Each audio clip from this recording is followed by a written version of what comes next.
अगर आप अपनी गवर्नमेंट को क्रिटिसाइज करते हो तो इसका मतलब ये नहीं है कि आपकी जो भी स्टेटमेंट आप किसी और कंट्री को लेकर दोगे वो बैलेंस्ड होगी। कहीं से भी ये बात कंफर्म अभी तक नहीं हुई है कि टीआरएफ लश्कर तैयबा का ऑफशोर है। ये मेरी बातें 100% फैक्चुअल लगती थी। मैं नहीं मानता। लेकिन प्रॉब्लम ये है कि आपके मीडिया और आपके गवर्नमेंट ने आपको इतना ब्रेन डेड कर दिया है कि 2018 के बाद से आप आगे नहीं बढ़े। पाकिस्तान ने डिफरेंट ऑर्गेनाइजेशंस को जमा किया, उसमें से वो एक मेंबर उठाया और एक न्यू ऑर्गेनाइजेशन टीआरएफ बनाई ताकि इंडिया में वो टेररिज्म फैला सके। कि अपना नाम बदलो, चेहरा बदलो और काम सारा का सारा वही पुराना रखो। आपको लगता है कि आप इंटरनेशनल मीडिया को कोट करोगे, काफी एकेडमिक लगेगा तो लोग आपकी बात मानेंगे। ऐसा नहीं होता। मैंने ये कभी नहीं कहा कि पूरा इंडियन मीडिया गोदी मीडिया है। हाँ, गलतियां होती होंगी, इनसे गलतियां किससे नहीं होती। टोक्यो से रिपोर्ट नहीं आएगी। हाँ, हमने ऐसा कहा तो ऐसा हो गया। क्यों हुआ, कैसे हुआ, कोई प्रूफ, कोई एविडेंस, कुछ भी नहीं दिखा। एक बड़ा सिंपल सा फैक्ट जो बहुत से पाकिस्तानी लोगों को हजम नहीं हो रहा। एक बहुत छोटा सा फैक्ट जो कि कई इंडियंस को हजम नहीं हो रहा है वो ये कि हम अस्सलाम वालेकुम, मुझे सहरा कहते हैं और आज की वीडियो में हम ध्रुव राठे को कैंसिल करने की बात नहीं करने वाले, ना ही कोई कैंसिल कल्चर चलाने वाले हैं, बल्कि हम ध्रुव राठे जैसे कंटेंट क्रिएटर्स को एज अ एग्जांपल इस्तेमाल कर ये जानने की कोशिश करने वाले हैं कि कैसे कोई भी कंटेंट क्रिएटर, चाहे वो किसी भी कंट्री से क्यों ना हो, आपके इमोशंस के साथ खेलकर आपको मैनिपुलेट करता है। क्या डिफरेंस होता है उन लोगों में जो कि रिसर्च बेस्ड कंटेंट का यूज कर आपका नैरेटिव शेप करने की कोशिश करते हैं और उन लोगों में जो कि रिसर्च बेस्ड कंटेंट का यूज कर आपको क्रिटिकल थिंकिंग करने पर मजबूर करते हैं।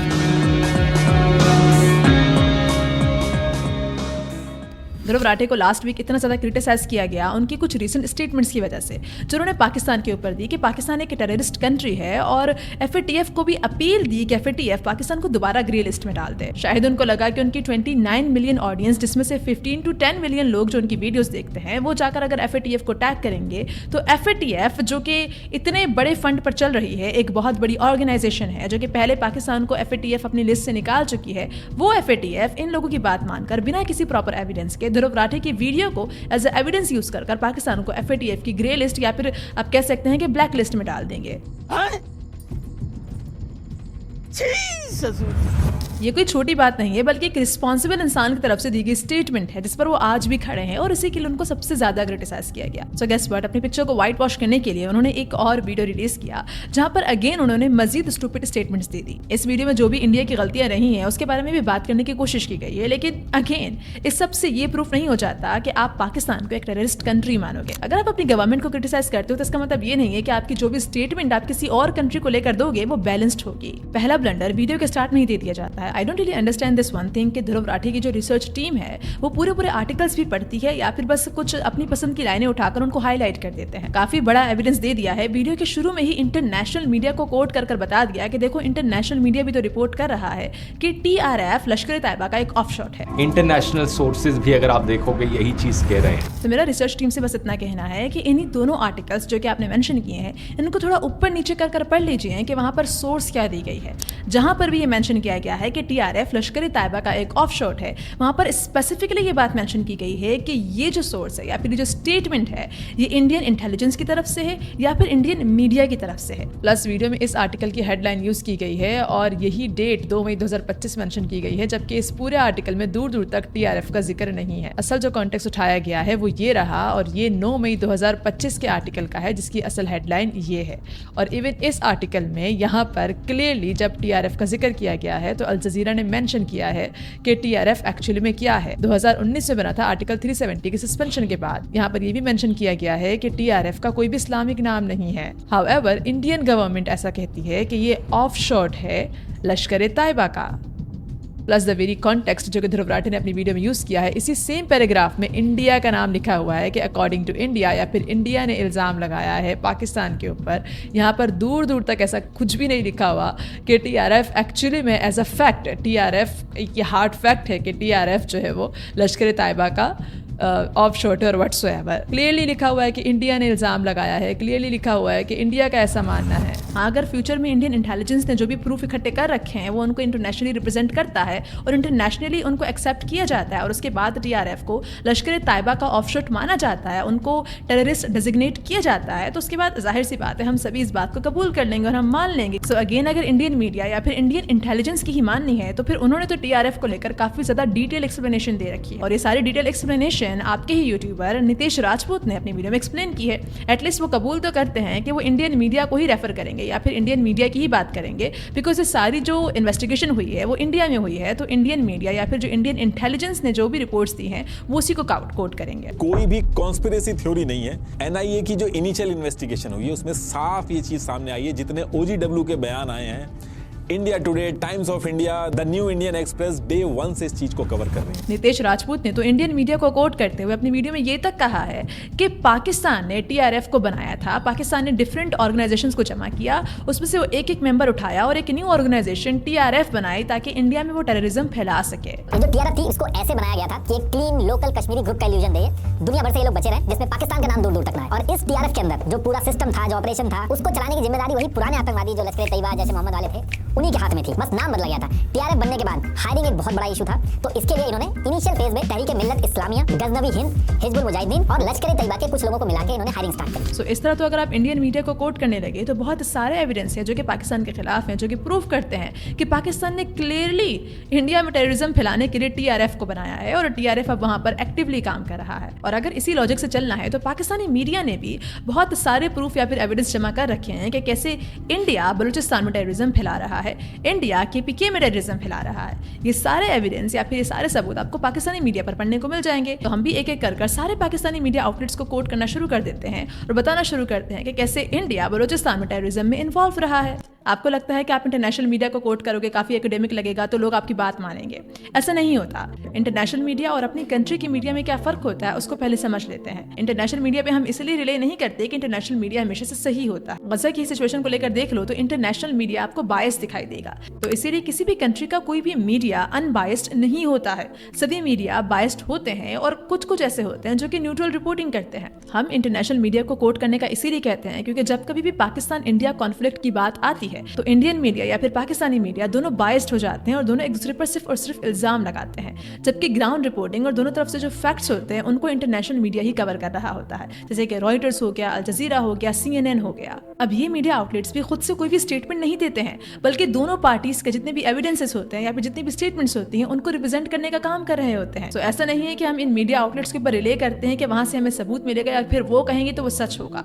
हम उन पर रिले करते हैं क्योंकि वो दोनों तरफ के एविडेंस को इक्वली रिप्रेजेंट करने का काम करते हैं। हम बिलीव सिर्फ उनके प्रोवाइड किए हुए एविडेंस के ऊपर करते हैं कि वो किस तरह के एविडेंस प्रोवाइड कर रहे हैं या फिर किस तरह के सोर्सेज दे रहे हैं जब कभी भी वो किसी भी चीज को कोट कर रहे हैं। तो अगर वो एविडेंस सही है या फिर अगर वो एविडेंस इंटरनेशनल बॉडीज की तरफ से अप्रूव है तो इसका मतलब वो सही रिपोर्टिंग कर रहे हैं। लेकिन ध्रुव राठे को लगा कि हमने इंटरनेशनल मीडिया की बात की है तो वो भी दो इंटरनेशनल मीडिया आउटलेट्स को रिप्रेजेंट कर देंगे यहाँ पर और कहेंगे कि देखो यहाँ पर भी तो लिखा हुआ है कि टीआरएफ एक लश्कर तैयबा का ऑफ शॉट है, विदाउट रियलाइजिंग कि उसके आसपास ये भी लिखा हुआ है कि इंडियन मीडिया या फिर इंडियन इंटेलिजेंस का ऐसा मानना है कि लश्कर तैयबा का ऑफ शॉट टीआरएफ है।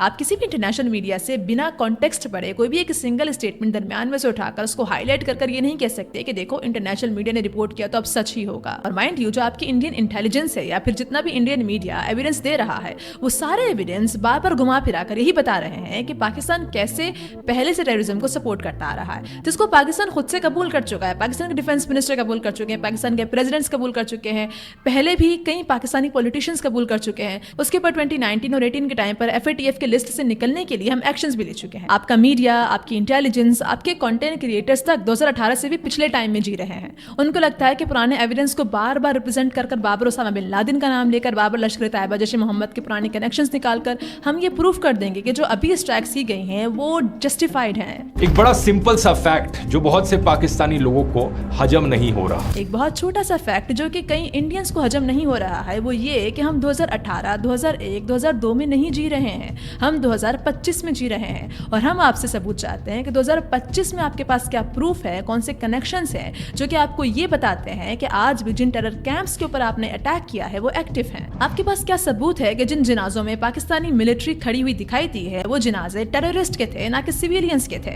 खैर हमारे पास तो सबूत है, हमने तो बच्चों की तस्वीर भी शाये कर दी, हमने तो वहाँ पर ग्राउंड रिपोर्टिंग भी अलाउ कर दी। जहाँ पर आपने हमले किए थे वहाँ पर तो हमें कोई भी ट्रेनिंग का सामान नहीं मिला या फिर हमें वहाँ पर तो कोई एविडेंस नहीं मिला। हमने तो इंटरनेशनल मीडिया को को भी वहां अलाउ कर दिया। तो आपके पास सिवाय सैटेलाइट इमेजेस के क्या प्रूफ है कि वो टेरर कैंप्स आज भी एक्टिव थे? लेकिन प्रॉब्लम ये है कि आपके मीडिया और आपके गवर्नमेंट ने आपको इतना ब्रेन डेड कर दिया है कि 2018 के बाद से आप आगे नहीं बढ़े हो। आप 2018 के बाद से उल्टा पीछे की तरफ जा रहे हो और पीछे जितने भी प्रूफ्स या फिर एविडेंस रह चुके हैं उनको बार बार साइट कर रहे हो या फिर बार बार उनको ही कोट कर रहे हो। इसके बाद वो एक और इंटरनेशनल सोर्स को मेंशन कर ये बताते हैं कि कैसे पाकिस्तान ने टीआरएफ से कहा, क्योंकि पाकिस्तान ने टीआरएफ को बनाया है बेसिकली, तो पाकिस्तानी अथॉरिटीज, पाकिस्तानी मिलिट्री ने टीआरएफ से कहा कि अब आप पीछे हट जाइए क्योंकि इंडिया में प्रोटेस्ट चल रहे हैं, तो जो पहले आपने जिम्मेदारी ली थी वो जिम्मेवारी आप वापस ले लीजिए। लेकिन यहाँ पर इंटरेस्टिंग फैक्ट ये है कि जिस सोर्स को इन्होंने कोट करने की कोशिश की है वो प्रो यूएस या फिर प्रो इसराइली है। चलिए कि यूएस बेस्ड थिंक टैंक है जो इंडो पैसिफिक पॉलिसीज पर काम करता है और आपको इनकी अपनी ही वेबसाइट पर पढ़ने को मिल जाएगा कि इनकी फंडिंग यूएस गवर्नमेंट से और उन कंट्रीज की पार्टनरशिप से है जो यूएस की स्ट्रेटेजिक अलाइज है,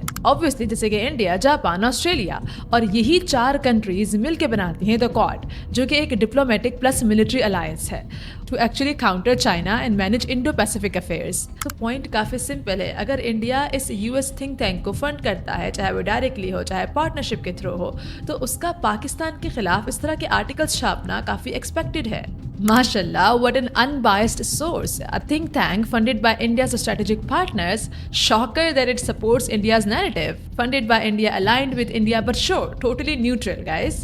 इसके साथ जैसे कि मैंने पहले कहा कि आप किसी भी इंटरनेशनल मीडिया को कोट करके ये नहीं कह सकते कि यहाँ पर लिखा हुआ है तो ये फैक्ट है। उसके साथ जो पूरा कॉन्टेक्स्ट है उसको आपको पढ़ना होगा, जो एविडेंस उन्होंने दे रखे हैं उसको आपको पढ़ना होगा। सो अगर यहाँ पर आप एक इंटरनेशनल मीडिया का कोई भी आर्टिकल उठाकर हमें दिखाते हो या कोई भी राइटिंग्स उठाकर दिखाते हो, कहते हो कि देखो यहाँ लिखा हुआ है तो ये होगा, तो उसका प्रूफ कहाँ है? पूरे आर्टिकल को रीड कर लीजिए तो आपको वहां पर सिर्फ और सिर्फ ओपिनियंस मिलेंगे। हाँ, हमने ऐसा कहा तो ऐसा हो गया, क्यों हुआ, कैसे हुआ, कोई प्रूफ, कोई एविडेंस, कुछ भी नहीं लिखा हुआ। ये सब कुछ ऑल मुस्लिम्स आर टेररिस्ट वाला जो एक नैरेटिव है सिर्फ उसको पुश करता है। इंडिया की इतनी फास्ट इंटेलिजेंस है तो टीआरएफ कहाँ है? अभी तक उनको अरेस्ट क्यों नहीं किया गया? उन 4 लोगों को अरेस्ट क्यों नहीं किया गया? डिप्लोमेट के हिसाब से टीआरएफ अपने आप को सेक्युलर दिखाना चाहता है, लेकिन पैसिफिक फोरम वाले ये इस्लामिस्ट एंगल क्यों पुश कर रहे हैं? क्योंकि ये यूएस बेस्ड है, यूएस डिफेंस फंडिंग मिलती है और इंडिया यूएस अलायंस के अगेंस्ट चाइना या पाकिस्तान के नैरेटिव को सपोर्ट करता है।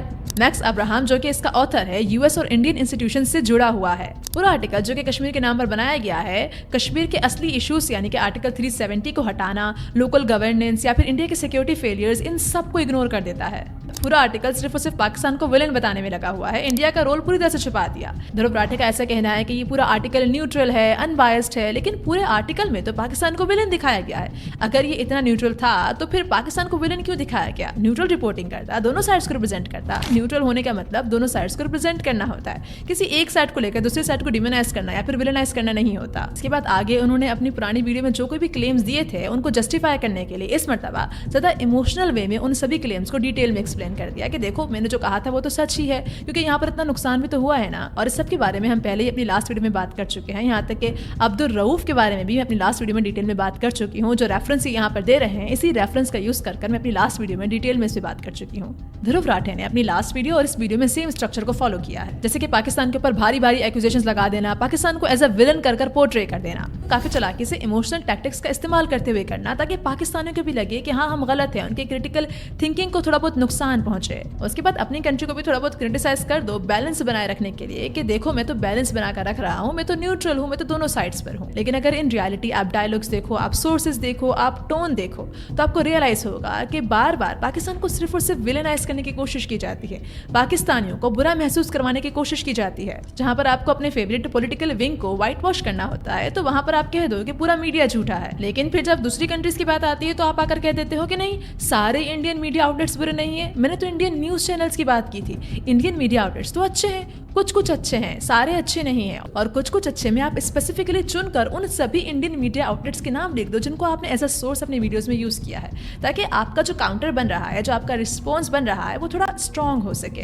दूसरी कंट्री को विलेनाइज करने के बाद अपने ऑडियंस के अंदर मजीद हेट भरने के बाद आप ये कह दो कि मेरा काम तो बैलेंस रिपोर्टिंग करना है, मेरा काम तो उन सभी बुराइयों के खिलाफ खड़े होना है जो कि आज हमें मैनिपुलेट कर रही हैं या फिर आज हमारी सोसाइटी को खराब कर रही हैं। मेरी विचारधारा बड़ी क्लियर है, दुनिया भर में एक्सट्रीमिज्म और रिलीजियस पॉलिटिक्स के खिलाफ खिलाफ आवाज उठाना। हम पाकिस्तानियों को ये बात हजम नहीं हो रही कि ये कैसा सोसाइटी का भलापन है जहाँ पर आप अपनी ऑडियंस के अंदर हेट इनकरेज कर रहे हो। आप पूरी वीडियो में बिना किसी प्रूफ के एक कंट्री को विलेनाइज करते हो, अपने लोगों के अंदर हेट भरते हो, उनको कहते हो कि FATF को जाकर फोर्स करें कि वो इस कंट्री को, जिसकी इतनी बड़ी पॉपुलेशन है, उसको FATF की ग्रे लिस्ट या फिर ब्लैक लिस्ट में डाल दे, ताकि वहाँ पर जो रेडिकल ऑर्गेनाइजेशन है वो और भी ज्यादा बढ़ जाए। वहाँ पर जो पहले ही तबाही टेररिज्म की वजह से हो रही है, वो जो पहले ही टेररिज्म का विक्टिम है, वहाँ पर मजीद तबाही हो सके और मजीद टेररिज्म बढ़ सके, जो बहुत से पाकिस्तानी लोगों को हजम नहीं हो रहा। आप वीडियो में पाकिस्तानियों को रिस्पांस देने के लिए आए थे, लेकिन आपने पूरी वीडियो में एक सिंगल रिस्पांस भी पाकिस्तानियों को नहीं दिया। हमें जवाब दीजिए कि कैसे हमारी कंट्री एक टेररिस्ट स्टेट है। हमें जवाब दीजिए कि कैसे आपका इंटेलिजेंस फेलियर इतना बड़ा है कि आप अपनी कंट्री के अंदर मौजूद टेररिस्ट को नहीं पकड़ सकते, लेकिन आप दूसरी कंट्री में जाकर टेररिज्म को काउंटर कर सकते हैं। अगर इंडिया वाकई में टेररिज्म को काउंटर कर रहा है तो फिर वो तालिबान के साथ अपने ताल्लुकात बेहतर क्यों बना रहा है? तालिबान का तो इंडिया के साथ कोई कनेक्शन नहीं बनता, क्योंकि तालिबान तो पहले खुद से टेररिज्म में इन्वॉल्व रहे हैं। तो फिर इंडिया एक ऐसी स्टेट या फिर एक ऐसी गवर्नमेंट के साथ जाकर हाथ क्यों मिला लेता है? लश्कर तैयबा, जैश-ए मोहम्मद, जिनको आप पाकिस्तान में काउंटर करना चाह रहे हैं, उन्हीं के गुरूज से जाकर आप हाथ मिला रहे हैं। अफगानिस्तान को लेकर भी एक्यूज किया जाता है कि वहां पर लश्कर तैयबा और जैश-ए मोहम्मद के हेडक्वार्टर्स हैं। तो आई गेस तो दूसरी स्ट्राइक वो लोग अफगानिस्तान में करने वाले हैं, वहां पर ताल्लुकात बेहतर बनाने के बाद, क्योंकि जाहिर सी बात है इंडिया तो अपने आसपास के मुल्कों का भला चाहता है। पाकिस्तान में स्ट्राइक्स की, पाकिस्तान को शुक्रगुजार होना चाहिए। अब अफगानिस्तान में स्ट्राइक करेगा, अफगानिस्तान को शुक्रगुजार होना चाहिए। इसके बाद व्हाइट हाउस में स्ट्राइक करेगा, व्हाइट हाउस को भी शुक्रगुजार होना चाहिए, क्योंकि 2001, 2002 और पिछले ईयर्स में जो पुराने एविडेंस इंडिया बार बार शो करता है, उन सारे सबूतों के मुताबिक अफगानिस्तान या फिर इन सारे टेरर ग्रुप्स में यूएस भी तो इन्वॉल्व रहा है। तो फिर मे भी हो सकता है कि अगली एयर स्ट्राइक सीधा ट्रंप के सर पर या फिर सीधा व्हाइट हाउस में होगी, और उसके लिए व्हाइट हाउस उसके बाद अपनी एक बहुत बड़ा थैंकफुल नोट जो है वो इंडिया को देगा, या फिर इंडिया को किसी एजाज से नवाजा जाएगा कि वो पूरे रीजन में, पूरे खत्ते में, पूरी दुनिया में टेररिज्म को काउंटर करता फिर रहा है और इंडिया सबका भला चाहता है। तो राम निकला रे, देव मानुस निकला। वेल, आखिर में मैं चाहूंगी कि हम कुछ साइकोलॉजिकल फैलेसीज को एड्रेस कर लें, ताकि कल को अगर आप कोई भी वीडियो देखें, किसी भी क्रिएटर की देखें, चाहे वो पाकिस्तान से हो चाहे वो इंडिया से हो, आप उसको एड्रेस कर पाएं, उसको समझ पाए कि एक्चुअली में यहाँ पर क्रिएटर क्या करने की कोशिश कर रहा है। पहली चीज जो कि आपको इंडियन यूट्यूबर्स में बहुत ज्यादा मिलेगी वो अपील टू फेयर है। और पाकिस्तान की न्यूक्लियर धमकियों को मेंशन करना शुरू कर देंगे कि कैसे पाकिस्तान इस वक्त इंडिया के लिए एक थ्रेट बना हुआ है, कैसे पाकिस्तानी मिलिट्री इंडिया के लिए एक थ्रेट बनी हुई है। सीधा बोलेंगे कि पाकिस्तानी जर्नलिस्ट जो है वो टेररिस्ट है। ये अपील टू फेयर होती है, अपने लोगों में डर पैदा करना और अपने लोगों के सामने किसी भी एक पार्टी को विलन बनाकर रिप्रेजेंट कर देना। और जब एक मर्तबा आपके अंदर डर पैदा हो जाता है तो वो डर आपकी सवाल करने की सलाहियत को खत्म कर देता है। पाकिस्तान और इंडिया का कॉन्फ्लिक्ट चल रहा था तो पाकिस्तान में यहाँ पर कोई फेयर नहीं देखने को मिल रहा था, बहुत कम ही डर देखने को मिल रहा था, बल्कि लोग मीम्स बनाकर एंजॉय कर रहे थे। तो इसीलिए पाकिस्तान मेजॉरिटी की तरफ से सवाल उठाए जा रहे थे, जबकि इंडिया में एक फियर डाला जा रहा था कि पाकिस्तान ऐसा है, पाकिस्तान टेररिस्ट है, पाकिस्तान ने हमला कर दिया, पाकिस्तान दोबारा हमला करेगा, पाकिस्तान न्यूक्लियर की धमकियां दे रहा है और अब हमें हमला करना होगा, अब वॉर छिड़ने वाली है, वगैरह वगैरह। एक इमरजेंसी बनाई हुई थी, मीडिया पर भी एक इमरजेंसी चल रही थी, क्रिएटर्स के अंदर भी एक इमरजेंसी चल रही थी, एक फियर सा बनाया हुआ था। और इस माहौल में लोग सवाल नहीं करते, बल्कि जो भी गवर्नमेंट कहती है, जो कुछ भी कोई भी कहता है, वो उस पर यकीन करना शुरू कर देते हैं। जैसे कि अपनी लास्ट वीडियो में ध्रुव राठे ने इसी अपील टू फेयर का इस्तेमाल किया पाकिस्तानी ऑडियंस के अंदर डर पैदा करने के लिए। कल को पाकिस्तान में आटा कम पड़ जाएगा, रेवोल्यूशन आ जाएगा, पाकिस्तान खतरे में है, पाकिस्तान एक भिखारी मुल्क है, पाकिस्तान में कभी भी किसी भी गवर्नमेंट ने अपने 5 साल पूरे नहीं किए हैं, पाकिस्तान में ये चल रहा है, वो चल रहा है। पाकिस्तान के मसले गिनवा कर पाकिस्तान के लोगों के अंदर फियर पैदा करना, कि उनके अंदर डर पैदा हो जाए, तो वो जाहिर सी बातें सवाल नहीं करेंगे। उनको लगेगा कि हम तो गलत हैं, पहले से हमारे टेररिस्ट के साथ ताल्लुकात हैं, तो आज भी वही सब कुछ चल रहा है। बार बार पास्ट इवेंट्स को दोहराकर गिल्ट ट्रिपिंग की जाती है, ट्रॉमा का यूज कर लोगों के अंदर डर पैदा करने की कोशिश की जाती है। या फिर हम सवाल करने से डरते हैं कि भाई इसने तो इतनी रिसर्च बेस्ड वीडियो बनाई है, इतने एविडेंस दे दिए हैं, इतना सब कुछ इतने धड़ल्ले से कह दिया है, इतने कॉन्फिडेंस से कह दिया है, तो ये तो गलत नहीं होगा, शायद हम ही गलत हैं या फिर हम में ही गलती है। इसके बाद अपील टू एंगर, मोस्टली इसमें ट्रॉमा का यूज किया जाता है लोगों को गुस्सा दिलाने के लिए या फिर आउटरीच पैदा करने के लिए। और इसमें इंडियन यूट्यूबर्स मोस्टली अपनी ही ऑडियंस को टारगेट करते हैं, जहां पर वो लोग अपनी ऑडियंस के अंदर गुस्सा पैदा करते हैं पाकिस्तान को लेकर, कि देखो पाकिस्तान ये सब कुछ कर रहा है, पाकिस्तान तो वैसा है, पाकिस्तान के जर्नल्स बुरे हैं, वगैरह वगैरह। तो लोगों के अंदर गुस्सा पैदा हो जाता है, एक बाइनरी बन जाती है अस वर्सेस देम की, जहां पर इंडियंस अच्छे हैं तो पाकिस्तानी इविल हैं, इरिटेशनल हैं, टेररिस्टिक हैं। इससे एक ग्रुप पोलराइजेशन बन जाती है, ऑडियंस मोरली जस्टिफाइड फील करती है दूसरों से नफरत करने में। इसके बाद appeal to emotions, again trauma का यहाँ पर यूज होता है। सैड बैकग्राउंड म्यूजिक लगा दिया जाएगा, बड़े बड़े लाउडेड साउंड इफेक्ट्स लगा दिए जाएंगे, ये प्रूफ करने के लिए कि देखो यहाँ पर कितना सब कुछ गलत हुआ। इसके काफी सिंपल एग्जांपल कश्मीर की है कि कश्मीर में जो शेलिंग हुई थी दोनों साइड से, उसमें बार बार सिर्फ इंडिया का ही बताया जाता है कि इंडिया की साइड पर शेलिंग हुई थी, जबकि पाकिस्तान की साइड पर जो शेलिंग हुई थी उसका जिक्र नहीं किया जाता। इससे लोग इमोशनल हो जाते हैं, उनकी क्रिटिकल थिंकिंग रुक जाती है, वो सवाल नहीं करते। इसके बाद सोशल सोशल प्रूफ फैलेसी। इसमें इंडियन मीडिया या फिर इंडियन क्रिएटर्स क्या करते हैं कि इंटरनेशनल आउटलेट्स को उठा लेंगे जो कि पहले से बायस्ड होंगे, उनको साइड करना शुरू कर देंगे कि देखो वो कह रहे हैं पाकिस्तान बुरा है तो पाकिस्तान बुरा ही होगा, या फिर किसी भी गोरे को लाकर उसका इंटरव्यू करना शुरू कर देंगे कि देखो गोरा कह रहा है तो पाकिस्तान बुरा है तो पाकिस्तान बुरा ही होगा। लेकिन मेजॉरिटी बिलीफ से आप किसी भी बात को सच्चा साबित नहीं कर सकते जब तक आपके पास कोई प्रॉपर एविडेंस या फिर कोई प्रॉपर प्रूफ ना हो। काफी सिंपल हो जाता है ध्रुव राठी के लिए सब कुछ करना अगर वो दोनों साइड्स को इक्वली रिप्रेजेंट कर सकते हैं। अगर हम अपनी कंट्री की साइड ले रहे हैं तो हम अपनी कंट्री से भी सवाल कर रहे हैं। प्रॉब्लम सिर्फ इतनी है कि आप जर्मनी में बैठकर बिना किसी प्रॉपर ग्राउंड रियलिटी को चेक किए हुए हमारी कंट्री को विलेनाइज कर रहे हैं। सॉरी टू से, लेकिन जब आप पॉलिटिक्स की भी बात करते हैं तो वहां पर भी आप कोई अनबायस्ड या फिर न्यूट्रल साइड नहीं लेते, बल्कि आप अपने फेवरेट पॉलिटिकल विंग को व्हाइट वॉश करते रहते हैं। लेकिन पाकिस्तान में आज भी ऐसे कई जर्नलिस्ट एग्जिस्ट करते हैं जो कि वाकई में न्यूट्रल है। अगर वाकई में आपकी लास्ट वीडियो फैक्चुअल होती तो आपको ये व्हाइट वॉशिंग करने की जरूरत नहीं पड़ती, आपको ये प्रूफ देने की जरूरत नहीं पड़ती कि आप न्यूट्रल हैं। So it is really important कि जब भी आप कोई भी फैक्ट बेस्ड या फिर कोई भी रिसर्च बेस्ड वीडियो देखें तो उसको गौर से सुनें, उसको एनालाइज करें, देखें कि कौन सी पार्टी के बारे में कितना एविडेंस प्रोवाइड हो रहा है और किस तरह का एविडेंस प्रोवाइड हो रहा है, ना कि ब्लाइंडली फॉलो करें। दरअसल मैं किसी और वीडियो के ऊपर काम कर रही थी and I think that video is way important then this one. So please उसका वेट कीजिएगा और उसको देखिएगा और उसको समझने की कोशिश कीजिएगा। ये वीडियो बस मैं थोड़ी बहुत कुछ कॉन्सेप्ट्स को क्लियर करके समझाना चाहती थी इसलिए बनाई, और उसको लेकर काफी रिक्वेस्ट आ रही थी इसलिए बनाई। इसको लेकर मैंने पोस्ट की थी बट मेनी वर सेइंग कि आपको इस पर वीडियो बनानी चाहिए, सो इसलिए मैंने इस पर वीडियो बनाई। तो इसलिए वीडियो काफ़ी सिंपल और रॉ थी।